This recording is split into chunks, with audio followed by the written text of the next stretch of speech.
You ever worked yourself to the bone all pay period and still come up short for your bills? The minimum wage needs to be raised in our country.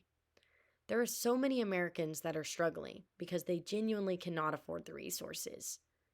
It is time we realized a fair day's work deserves a fair day's pay.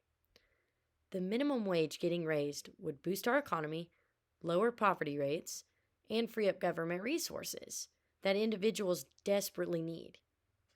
Today, I will refer to the benefits of raising our country's minimum wage and why it could positively impact us.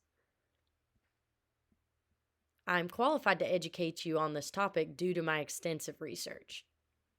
First, raising the minimum wage would help boost our economy instead of sending us into a major decline. Our economy is tanking right now, and the prices of everything have increased, making it hard to even afford to live currently.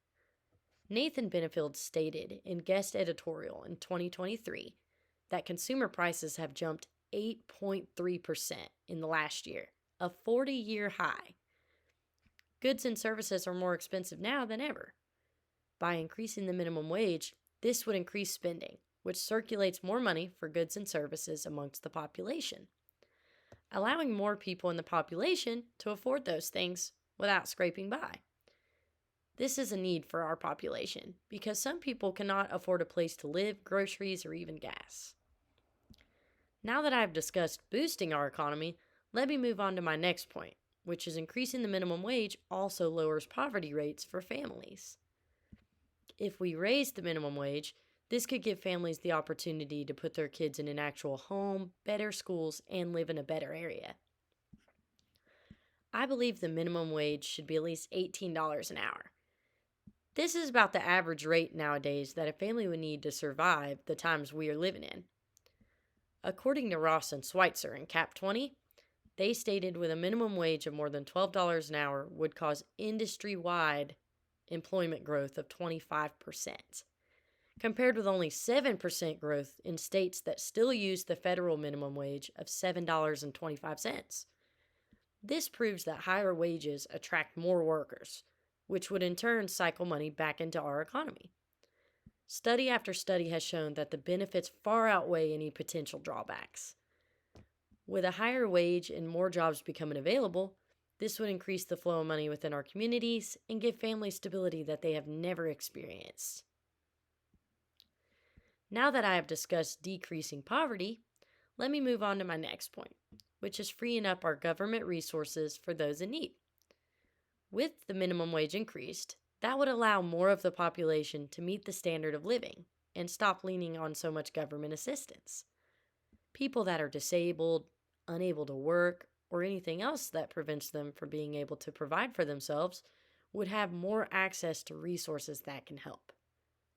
Without this change, our population will continue to overutilize these resources that will limit those who truly need them. We will see more elderly, disabled, veterans, and more homeless going without any beneficial resources that we could provide. According to the National Alliance to End Homelessness, on a single night in January 2023, 35,574 veterans were experiencing homelessness. If we could raise wages, we could make more space for those veterans and any other homeless individuals to receive some help.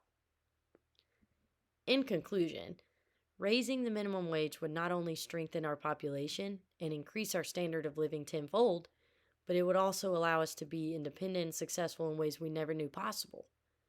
Making this change is not just the right thing to do for our people, but it's the smart thing to do for our economy, our businesses, and our communities. Taking this major step would raise our economic standards, lower poverty rates, and allow us to help those in need by giving them sole access to the resources they require. Finally, I challenge you to look within your community and see if there's a way we can give back to those who truly need our help. This could be volunteering at your nearest homeless shelter or donating those clothes that you do not wear anymore sitting in your closet. Nothing is considered small when it is for your community.